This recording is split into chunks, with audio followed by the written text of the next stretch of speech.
Setelah Pergub itu lahir, saya melihat hari ini SKPA yang tertera di dalam Pergub itu seperti mereka belum menjalankan Pergub sesuai harapannya Pak Gubernur.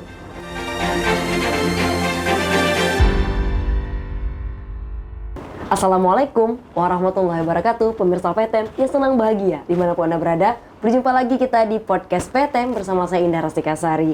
Dan hari ini di edisi Senin 29 Maret 2021, tepatnya di episode ke-25 di tahun kedua. Sudah subscribe belum? Ayo subscribe dulu dan tekan tombol lonceng untuk tetap update informasi-informasi dari kami. Dan hari ini kita akan membahas mengenai Pergub nomor 39 tahun 2020. Tentang apakah itu? Kita akan membahasnya bersama Haji Zuhaimi Agam, Bang Agam Raya, pengusaha. Temanya hari ini mengenai Pergub nomor 39 tentang pengembangan kewirausahaan. Untuk siapa? Assalamualaikum Bang Agam Raya. Waalaikumsalam, Ananda Indah. Terima kasih sudah mengundang saya di studio ini. Terima kasih Bang Agam sudah kembali ke PTM. Ke PTM. Sering-sering Bang main ke PTM. Ini sudah yang ketiga kalinya. Ketiga kali. Terima kasih kepada Ananda Indah, kepada Pak Aka yang sudah mengundangkan saya menyangkut dengan pembicaraan penguatan kewirausahaan terpadu ini, PKT. Harus sering-sering Bang main ke PTM. Ini menarik nih tentang wirausaha. Tentang perekonomian, tentang UMKM. Hari ini Bang mengenai Pergub nomor 39 tahun 2020. Untuk siapa pengembangan kewirausahaan? Terima kasih Ananda Indah. Seketika Pergub ini ditandatangani oleh Pak Gubernur pada tanggal 1 Juli tahun 2020. Harapan kami sebagai pengusaha besar kali di Pergub itu. Besar kali harapan kami di Pergub itu. Setelah kami teliti, setelah kami pelajari, Pergub itu sangat membantu pengusahanya, sangat membantu pemerintahnya, sangat membantu masyarakatnya. Pergub ini muncul, hadir atas inisiator Kadin. Inisiatornya Kadin? Kadin inisiatornya. Pada suatu hari Pak Gubernur habis pelantikan kami sebagai pengurus Kadin. Lalu kami banyak hal mendiskusi pada Gubernur waktu itu menyangkut dengan kemajuan dunia usaha di Aceh. Inisiasinya kapan ini Bang? Itu malam pelantikan pengurus Kadin yang diketuai oleh almarhum Pak Makmur Budiman. 2020 juga atau 2020 awal. 2020 awal. Dalam perjalanan itu Pak Nova waktu itu pelaksana tugas gubernur menyauti luar biasa. Beliau menugaskan kita, menugaskan dinas terkait segera buat Pergub itu sehingga dunia usaha itu terbantu dengan Pergub itu. Setelah Pergub itu lahir, saya melihat hari ini SKPA yang tertera di dalam Pergub itu seperti mereka belum menjalankan Pergub sesuai harapannya Pak Gubernur. Kami sebagai pengusaha, sebagai pelaku ekonomi di Aceh ini, kami kecewa. Harapannya belum sampai ke SKPA? Harapannya belum sampai. Ada SKPA yang selama ini saya pantau, saya datang, mereka seperti nggak tahu tentang ada Pergub itu. SKPA mana Pak? Itu ada SP di situ, semua kepala dinas, semua dinas yang ada di provinsi ada SKPA yang berkaitan dengan bidangnya masing-masing. Sepertinya pertanian, di situ ada SKPA pertanian. Perikanan ada SKPA perikanan. Industri juga seperti itu. Tapi waktu kita minta penjelasan tentang mereka seperti nggak tahu. Pertanian, perikanan, industri mereka nggak tahu. Semua ada. Jadi dalam perjalanan itu, Ananda Indah, sepertinya SKPA itu tidak ngerti apa Pergub ini. Sementara kami sebagai pelaku ekonomi, sebagai pengusaha, kami menunggu proses Pergub ini secara cepat, nyata di lapangan itu. Ternyata nggak dilakukan. Gimana komunikasinya Bang? Kok masih ada SKPA yang belum ngerti? Saya melihat sosialisasi tentang Pergub 39 ini, PKT ini, itu tidak pernah diseminarkan. Yang seharusnya begitu Pergub diteken oleh Pak Gubernur, SKPA atau tim perumus Pergub itu harus diseminarkan dulu. Jadi semua lapisan pengusaha, semua masyarakat, semua pemerintah yang berkaitan dengan Pergub itu, dia hadir, dia sosialisasi Pergub ini supaya kita tergugah bagaimana memudahkan dunia usaha itu, bagaimana kita bisa berkembang dengan Pergub yang niat baik Pak Gubernur luar biasa tentang Pergub itu. Baik, berarti belum ada sosialisasi, belum ada seminar untuk itu Bang? Belum. Ketika saya berdiskusi dengan pengusaha-pengusaha pemula, anak-anak yang muda itu, milenial muda itu, mereka nggak tahu pergub itu apa. Setelah saya dibaca, iya bang, Pak, hebat kali pergub itu Pak ya. Mengapa belum ada actionnya di lapangan itu? Sudah berapa lama pergub itu? Saya bilang, ditandatangani oleh Vanova itu tanggal 1 Juli tahun 2020. Berarti sudah 8 bulan atau 7 bulan pergub dilahirkan. Belum ada tanda-tanda kehidupan pergub itu di Aceh ini. Belum ada tanda-tanda kehidupan. Tidak ada kehidupan pergub itu. Bahasa Bang Agam tadi cantik kali pergub ini. Mengatasi mengurangi kemiskinan, mengurangi pengangguran, Bang. Gimana caranya? Belum ada seminar, belum ada sosialisasi. Kedatang ke SKPA juga belum ada yang ngerti. Saya melihat semangat mereka itu tidak terbangun dengan pergub ini. Yang tentunya oknum yang ditugaskan di bidang membangun ekonomi di setiap SKPA itu mensosialisasikan pergub itu yang belum jalan. Saya nggak tahu mengapa nggak jalan. Saya dalam kesempatan baik ini, saya bilang sama barusan saya pulang dari Kadin itu, kalau seandainya SKPA pemerintah nggak bisa menjalankan pergub, kasih aja ke asosiasi, biar kami jalankan supaya jalan. Asosiasi siapa? Siap asosiasi jalan. Ada Kadinnya di situ, ada Apindonya di situ, ada asosiasi lain di situ. Hari ini ada perangkat.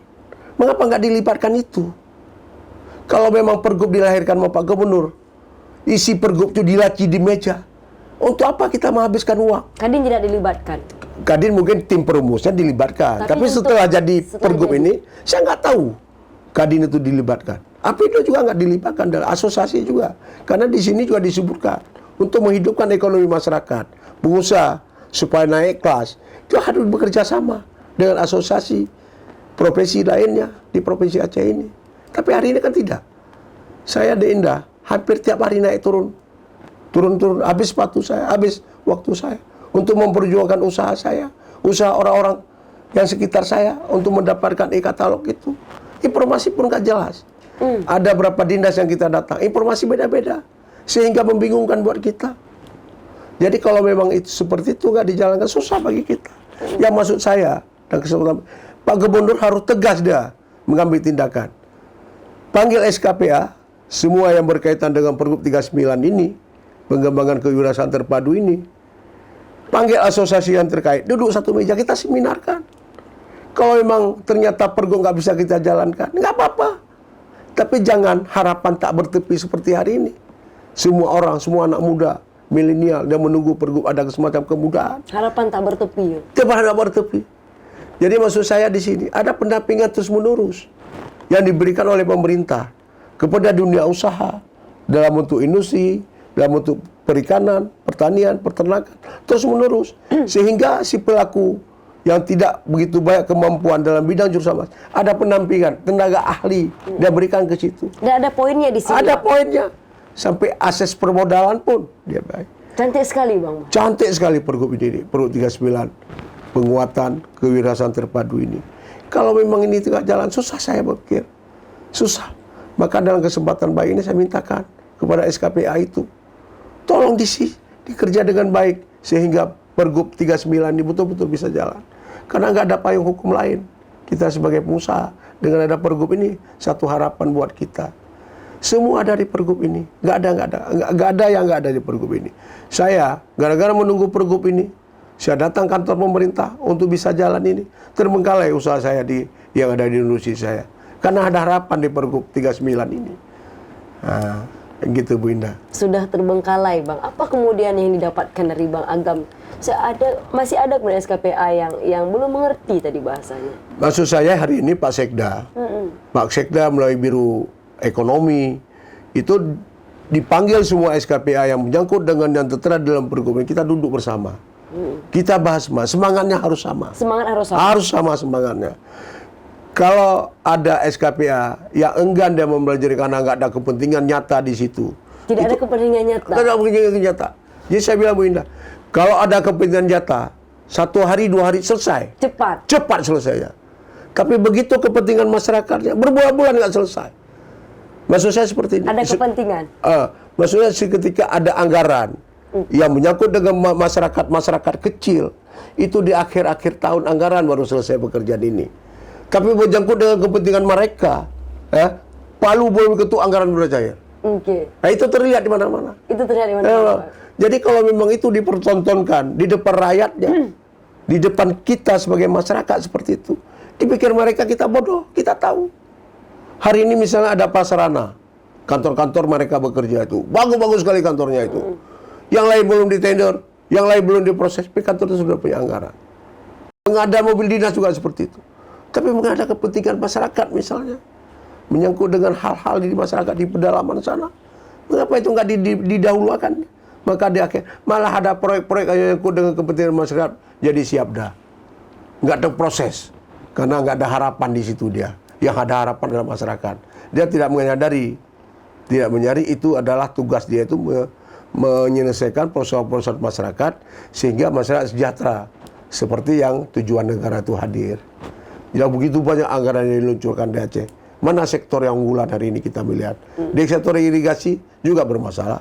Sektor perikanan juga masalah. Yang hari ini saya mau soroti sedikit. Itu ada unit pelaksana terpadu UPT yang dibangun itu. Itu ke tempat sarang korupsi di situ. Sarang korupsi. Korupsi di situ kalau saya melihat. Misal begini, ada UPTD pertanian di situ. Peralatan dikumpulkan di situ. Semua menyangkut dengan proses pertanian di situ. Peralatan itu disewa-sewakan oleh pihak ketiga itu. Kemana kas itu yang masuk? Kemana uang itu yang masuk? 3 tahun, 4 tahun dari peralatan itu rusak, terbengkalai di situ. Kalau itu terjadi, kan sarang korupsi di situ. Ada lagi persoalan di tempat lain. Misalnya katakanlah saya soroti UPTD pendidikan guru. Itu tiap bulan dididik terus guru itu. Siapa yang awasi UPTD itu? Dia yang kelola kegiatan itu, dia yang merekrut kegiatan itu, anggaran dia keluar, dia terima. Tidak ada pengawasan. Tidak ada pengawas itu, karena UPTD itu bagian dari pelaku. Tapi kalau seandainya diberikan kepada pihak ketiga, UPTD mengawasi. Kalau kamu nggak benar melakukan kegiatan ini, kami tidak akan bayar kerjaan kamu itu. Kalau nggak sempurna, tidak akan kami bayar. Tapi kalau dia kelola, dia proses, dia bayar, ada pengawasan. Kalau memang ada unit-unit usaha yang dilakukan oleh pemerintah, dikelola oleh juga sendiri oleh UPTD itu, kemana kami sebagai pengusaha? Di mana peran pengusaha? Mana peran pengusaha itu? itu? Siapa Bang Pergub ini? Saya melihat tujuan menghadirkan Pergub itu untuk pengusaha. Tapi untuk pengusaha, saya yakin kalau saya baca Pergub ini. Kalau dibaca Pergub ini, pada kenyataannya. Tim perumus Pergub ini juga tujuan itu. Pak Gubernur, Pak Sekda juga itu. Tapi kalau memang tujuan seperti itu, tapi action di lapangan seperti yang kita lihat, Ananda Indah seperti ini, kecewa kita. Pengusaha kecewa? Kecewa. Pergub yang begitu indah dihadirkan. Dari tanggal 7 tahun 2020 sampai hari ini kan ada tanda kehidupan Pergub itu. Tidak ada tanda-tanda kehidupan, Bang. Hari ini sudah banyak sekali kur diluncurkan di Aceh itu. Siapa yang berhak mendapatkan itu? Kredit usaha rakyat. Sudah rakyat. Seharusnya SPT ini hadir. Dia tata mana pengusaha-pengusaha yang layak diberikan. Mana kelompok pertanian, mana kelompok pertanian yang layak diberikan. Dan jangan dikasih selesai. Diawasi terus dia. Sampai pemasarannya. Kalau seandainya barang dia nggak laku, pemerintah beli. Saya ikut seminar Fadil Muhammad tentang tanam jagung di Gorontalo itu. Waktu itu Pak Adi Sasono menggagas, almarhum Pak Adi Sasono, mantan Menteri Koperasi itu, menggagas bagaimana Aceh itu tanam jagung. Lalu dikirimlah kami berapa orang ke Gorontalo itu buat seminar itu. Apa kata Pak Fadil waktu itu? Kalau seandainya jagung saya tidak laku di pasaran dan harganya murah, saya beli jagung saya petani di Gorontalo itu, akan saya taburkan di tengah laut. Sampai segitu. Uang daerahnya yang dia pakai itu. Supaya kelanjutan besoknya, tanam padi selanjutnya, tanam jagung selanjutnya, harga mulai naik. Tetap berkelanjutan. Berkelanjutan. Tapi hari ini kan tidak. Begitu produk masyarakat banyak, nggak tahu di mana harus dia bawa. Begitu nggak ada pasarnya. Pasarnya. Bingung. Begitu nggak ada, langka, mahal. Itu terjadi di mana-mana seperti itu. Maka menurut saya hari ini, Ananda Indah, petugas-petugas yang berkaitan dengan ekonomi rakyat, dia hadir di tengah-tengah masyarakat, dia tata, dia lihat. Kalau seandainya yang dia lihat, dia pantau, ini memungkinkan dia berikan bantuan dalam bentuk akses apapun, dia berikan. Apa itu pendampingan, apa itu akses permodalan, apa akses pemasaran, dia berikan. Tetapi kalau memang usaha masyarakat yang melakukan semacam hal-hal rekayasa itu, jangan berikan. Hari ini juga banyak sekali di masyarakat itu orang tumbuh usahanya karena ada sesuatu kehidupan dari usaha dia. Maka di situ pemerintah hadir. Ada harapan. Ada harapan kalau di memang situ. betul-betul dilakukan. Dia kan betul-betul dilakukan. Dan hari ini banyak sekali anak-anak kita yang selesai sekolah nggak ada kerjaan. Mengapa mereka nggak direkrut? Diberikan pemahaman supaya jadi pendampingan terus. Mengurangi pengangguran. Pengangguran. Saya khawatir Nanda Indah. Kalau nanti Pak Gubernur bersama SKPA di Provinsi Aceh ini tidak betul-betul menjalankan pergub ini, Apa yang terjadi, Pak Agam? hasil statistik menyebutkan lebih parah dari yang kemarin Aceh termasuk daerah sesuai Sumatera. Lebih parah. Lebih parah. Anggarannya besar. Pengelola anggaran cerdas-cerdas. Intelektualnya bagus. Hasil pejabat yang dijaring oleh pegawai dewan seleksi. Tes bermacam cara. Tapi masih miskin. Masih miskin. Untuk apa seorang eselon 2 kepala dinas punya seleksi dilakukan oleh lembaga-lembaga independen itu? Kalau tapi dihasilkan kepala dinas sama juga seperti kepala dinas yang kemarin itu, nggak ada arti seleksi itu. Maksudnya ada sesuatu kepala dinas yang dihasilkan dari seleksi betul-betul unggul, betul-betul dapat dibanggakan, betul-betul tugas dia itu berkenan dengan misi dan visi Pak Nova itu kita kan belum. Misalnya seperti ini, saya menyoroti juga ada berapa dinas itu. Untuk jumpa kepala dinas pun nggak bisa. Untuk menjumpai sekretaris pun nggak bisa. Susah. Untuk menjumpai kasubdin apalah nama eselon 3 itu susah. Rapat-rapat terus. Pak Agam mengalami itu. Mengalami itu saya. Iya. Susah nggak bisa ketemu Pak Gak ini nggak itu. Ada nomor-nomor lain dikasih. Ada nomor nggak ngangkat. Untuk apa pejabat kalau memang seperti itu? Khususnya tentang ekonomi masyarakat tadi itu. Yang kita datang ke situ, kita nggak minta sesuatu. Bukan kita minta fasilitas proyek, enggak. Jadi kita menanyakan sejauh mana peran dinas yang berkaitan menyangkut dengan kegiatan usaha rakyat yang seperti kami lakukan itu. Bagusnya gimana lagi, Bang, biar pergub ini bisa jalan? Kalau tadi kendala-kendalanya banyak. Fungsikan kami sebagai asosiasi di situ. Fungsikan asosiasi. Fungsikan kami. Ada kadinnya di situ, ada apindunya di situ, ada juga asosiasi lain di situ. Kita duduk. Kita bicarakan terus-menerus. Kami nggak usah digaji. Kami bayar pun boleh. Kami akan panggil teman-teman TTK kita bayar tuh acara-acara seminar itu, rapat-rapat itu. Bersedia ya? Bersedia kami. Bersedia patungan. Asalkan ekonomi masyarakat bisa tumbuh. Kita Pengusaha tidak bersedia bersedia. Sampai segitu pengusaha. Sampai gitu ya. Sudah ya. Saya gitu kami mau. Saya sudah bicarakan dengan teman-teman. Baik di Apindo maupun di Kadin dan di mana-mana asosiasi itu. Mereka juga bersedia. Bagaimana pergub ini bisa jalan, pergub ini bisa membantu pengusaha dalam sektor bermacam-macam sehingga betul-betul kesejahteraan masyarakat Aceh apa yang diharapkan oleh Pak Gubernur. Hari ini berapa besar PAD yang diberikan oleh pengusaha? Nggak bisa, karena mengapa? Nggak ada kegiatan usahanya. Tapi kalau memang usaha kami maju, alhamdulillah PAD-nya pun besar. Kegiatan ekonomi pun terhubung dengan kerja. Ini saya bilang Bu Nanda Indah ya. Saya buka mobiler rumah sekolah, industri rumah sekolah itu. Saya ada kerja 26 orang. Hari ini barang saya belum bisa dibeli karena belum ada e-katalog. Saya kurangi terus, saya rumahkan terus satu. Menambah pengangguran. Nambah pengangguran. Sekarang tinggal 8 lagi. Tinggal 8 dari 26. 8 ini saya bilang kemarin ke mereka, bagaimana anak? Bapak nggak sanggup gaji lagi mereka. Di depan ada megang puasanya, ada lebarannya lagi. Kita rumahkan semua boleh. Nanti kalau sudah e-katalog diterbitkan untuk perusahaan kita kerja lagi, nangis mereka semua. Ada poinnya Bang e-katalog di sini. Ada e-katalog itu. Karena pengadaan barang dan jasa itu pembeliannya harus dengan e-katalog. Harus dengan e-katalog. Kalau e-katalog nggak ada, dia bertentangan dengan peraturan lagi. Ada temuan lagi, masalah lagi. Hari ini kepala sekolah mau beli barang kita nggak bisa beli karena perusahaan kita belum ada e-katalog. Dinas PK kabupaten kota melakukan pelelangan dengan sistem e-katalog, perusahaan kita belum masuk. Maksud saya e-katalog yang mobil seperti ini bukan saya aja. Banyak kan? Di kabupaten kota kita bina semua itu.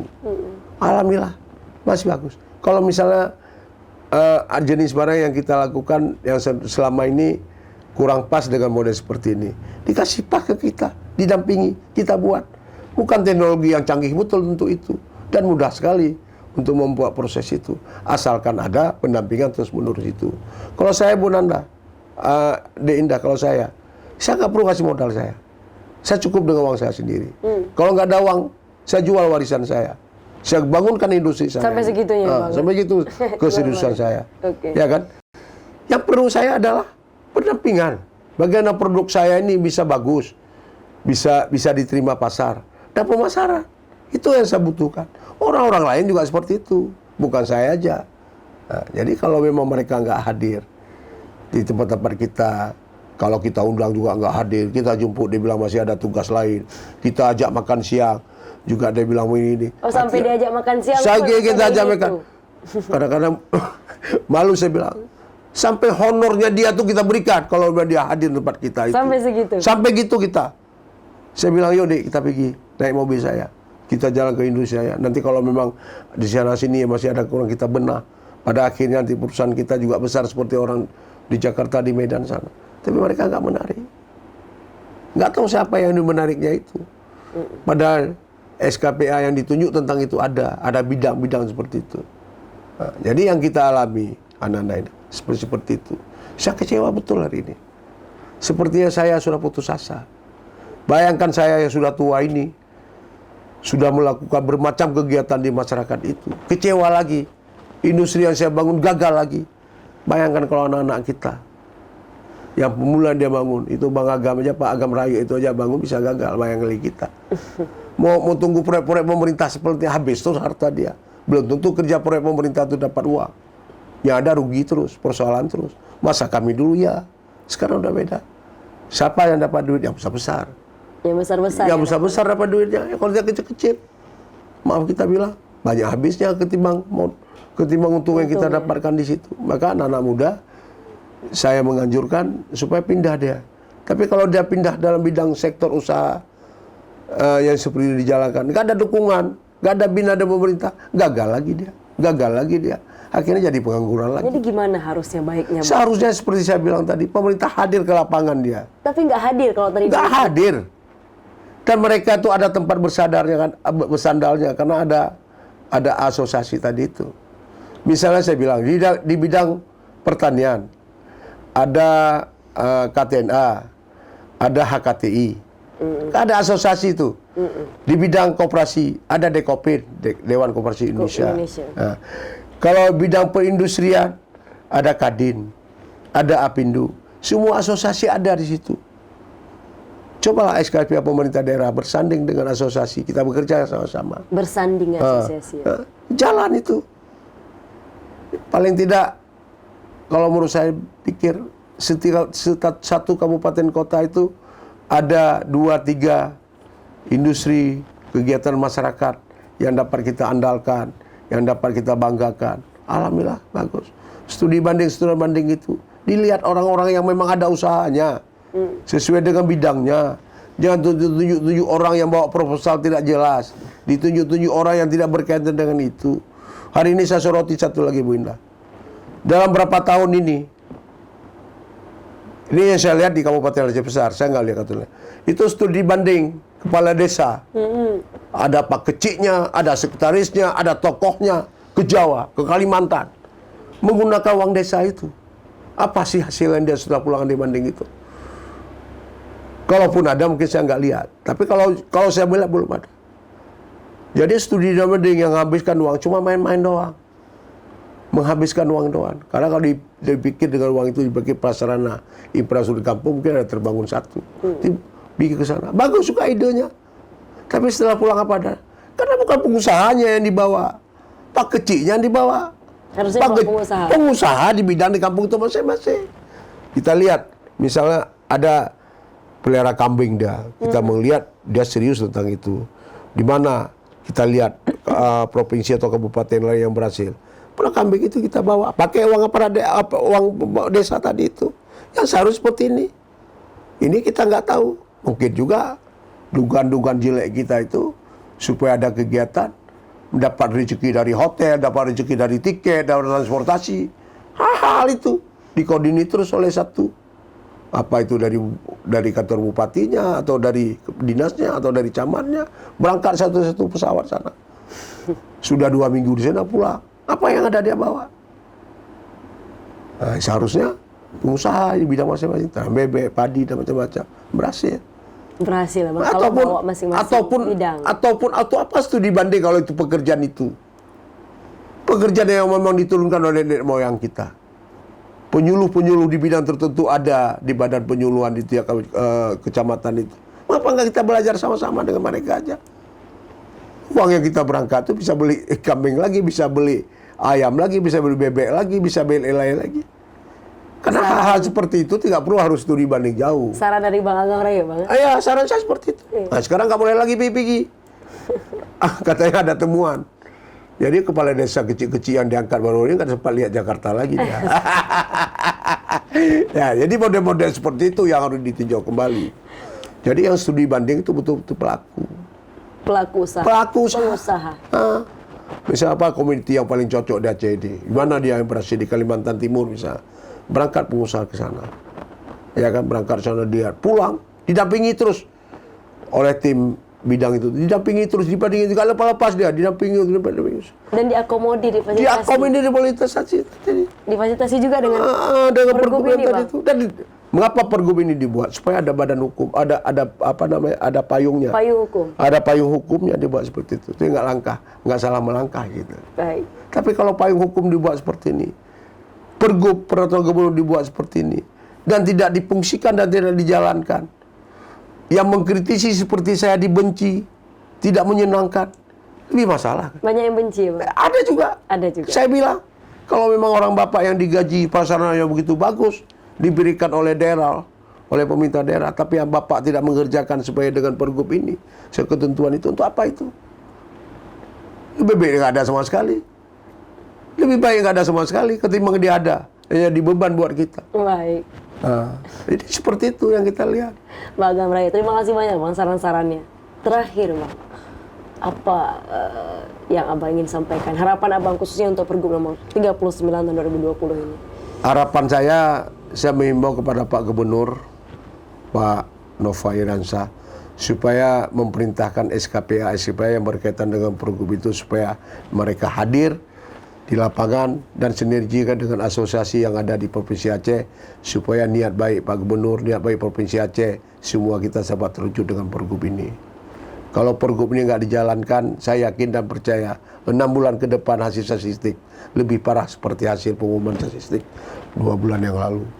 Maka dengan pergub inilah satu-satu harapan kami sebagai pengusaha masyarakat Aceh sejahtera di dalam pergub yang telah dituangkan oleh Bapak Gubernur itu. Terima kasih kepada Pak Gubernur yang telah mengeluarkan Pergub 39 ini, yang betul-betul kami taruh harapan di Pergub ini.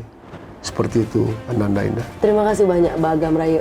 Ya, sudah kembali ke PTM. Terima kasih. Untuk harapannya juga, untuk Pergub ini. Ya, makasih sama-sama. Tidak bosan-bosan mengundangkan juga kami sebagai pengusaha yang tentunya niat baik kami dalam menjalankan usaha ini betul-betul untuk kesejahteraan masyarakat Aceh. Makasih Bu Nina. Sama-sama Pak Agam Raya. Terima kasih juga buat Anda pemirsa PTM. Tetap subscribe pastinya, like dan komen. Sampai jumpa. Wassalamualaikum warahmatullahi wabarakatuh.